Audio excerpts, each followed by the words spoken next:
at no charge as long as the compliance with the permit requirements and applicable regulations are maintained. So there again, we're not throwing permits in the mail every year. They renew automatically by a push of a button in this office until they're not in compliance. Operation, and I'm going to skip that section, that's really small flow, which we're not really dealing with right here.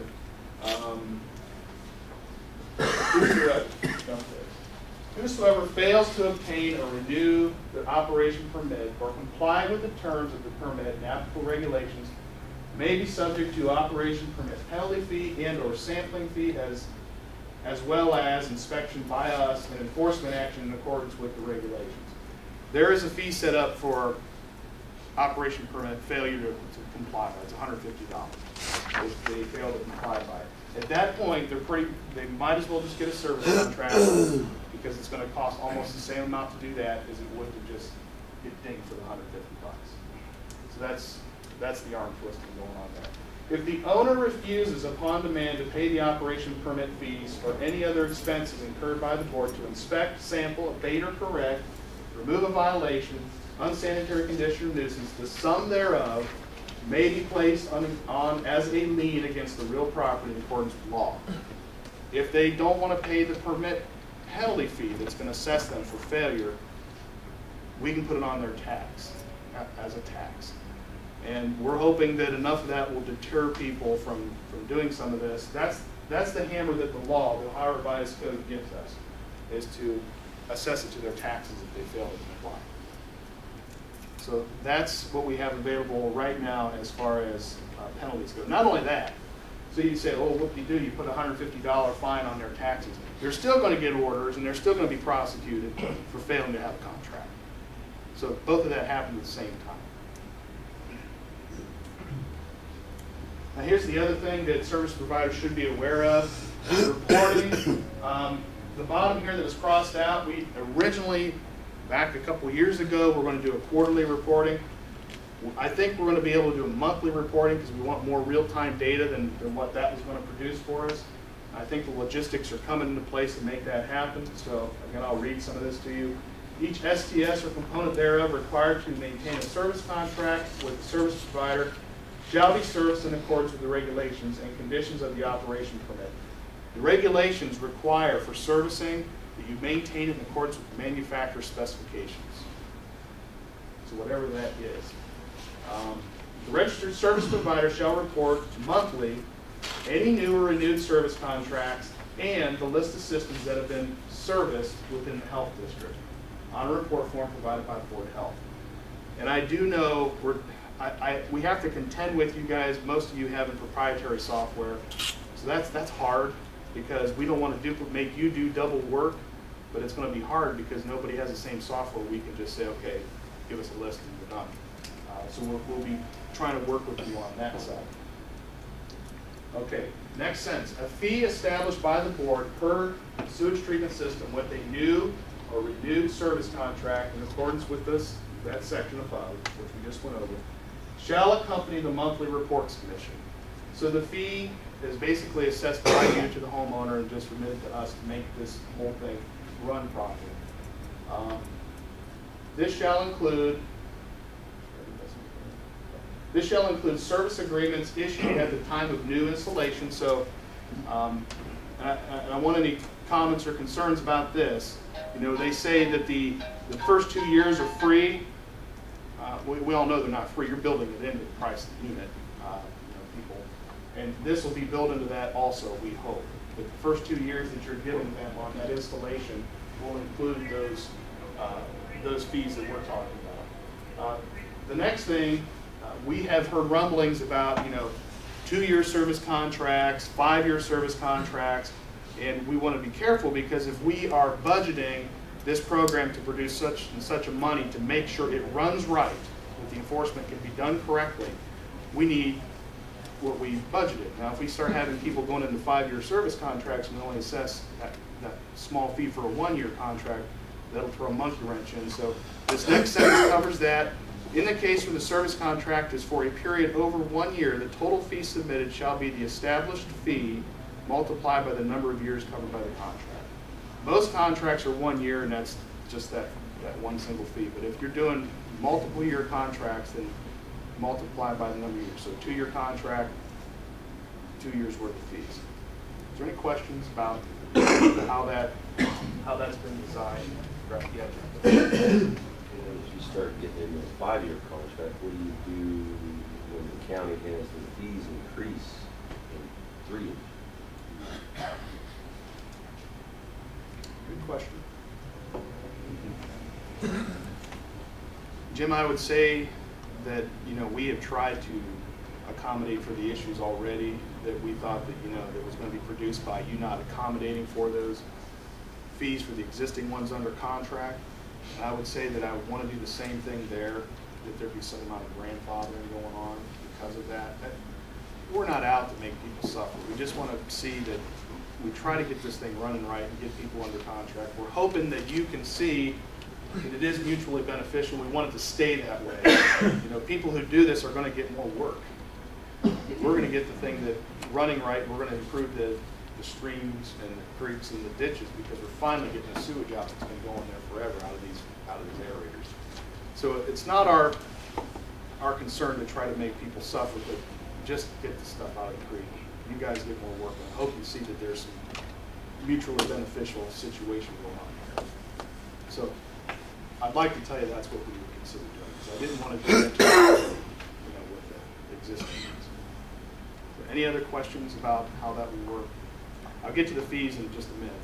They're on a couple slides ahead here. Okay, that covers the ATU servicing people, except the fees. I'll get to that here in a minute. I do want to say this is for the property transfer inspector people. A sentence has been added here. You probably are already accustomed, if you do any work in Summit County, you know they already charge fees for this stuff. Like I said early on, I've got one person full-time doing this, and we're not collecting any fees for any of it. So it's cumbersome. And I'll just kind of shed a little light on some of the cost of the program, just so you can see where we're coming from. I think most, I'm not going to find a slip, but I remember the numbers. This program runs at $414,000. Everything that we do in this room, us and you, cost this department $414,000 to do. We took in $244,000 doing what we did last year. There's a deficit there. And that deficit has been covered by the department's general fund. The general fund also runs a lot of other programs, whether you agree with it or not, for low-income families across the street, all the other, WIC, all the other stuff that gets run for the benefit of health in this county.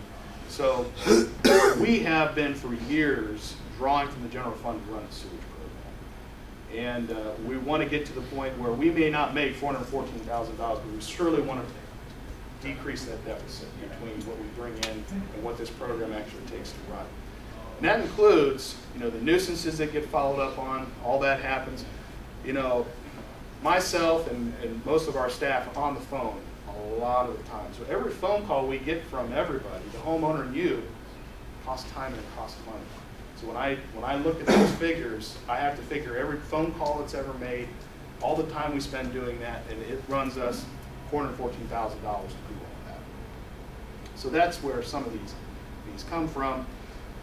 So I will then bring up, we are now going to charge a fee at the beginning of next year for review of property transfer paperwork that comes in, so that we can recover some of our costs in doing all that we do with that. So that sentence has been added to that section. Here are the fees that we're talking about. Property transfer review, this is how many, in this column here, this is how many we do per year. Property transfer review, $25 will accompany the report. Now, I think the way we're going to set this up is we're going to just bill, unless you want to pay by every report, but we'll just bill at the end of the month for however many you did that month, instead of trying to do it all at one time, or do it individually. Well property transfer review, we don't require it. If you want to stop giving it to us, stop giving it to us. I don't care. We don't require. Summit County does. We don't require you to submit well paperwork to us for review. However, I know a lot of realtors, a lot of banks want us to give a sign off and say everything's A-okay. That's fine, but we'll have to charge for it because it takes time. So the well transfers, if you want to continue to give them to us, we'll review them. If you don't, we won't cry about it. So consider that. The operation fee per service contract, we're proposing at $30 per contract. The NPDS O&M fee, we just kept it. The only reason I did this here separately was this is how many we're aware of that are not NPDS, the 4,100.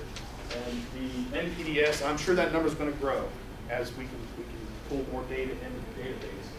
NPDS is about 500 of those. I just separated so I could see how many NPDS I had and how many of the other ones we had. This really doesn't pertain much to you. I mentioned earlier about the sampling, going out and sampling these folks. Once every 5 years, if they have failed to do it themselves, our fee is looking about $170. We, 70 to 80 of that goes directly to the lab, and then we have our own time out there trying to do mileage and time to get that fee collected. If they can do it privately through another lab cheaper, have at it, do it. But that's what we'll probably charge for sampling for any NPDS system that hasn't been sampled yet. And I'm going to jump down to the bottom here and show you this one. Because we increased these by $25, it's not fair unless we increase our own fee, so that we're back, we're not much lower than you are. So our property transfer inspection fee, if we provide that service, has been raised also to accommodate for the raise that you've seen, and that's $260 versus the $230 that it was before. And then lastly, we understood that our water well sampling fee that we charge to homeowners for property transfer inspections was very low. We only charged $35, I think it was. So we've increased that to $70. You can't do anything for $35. Sample a well, inspect it, do all the measurements. And 16 of that went to the lab. So we're charging $16 for our time, and that just wasn't covering it. So we're up to $70 on a property transfer inspection for water wells, if they so choose to have us to do that. So those are the fees we're proposing. I'll mention now, think about these things. We do want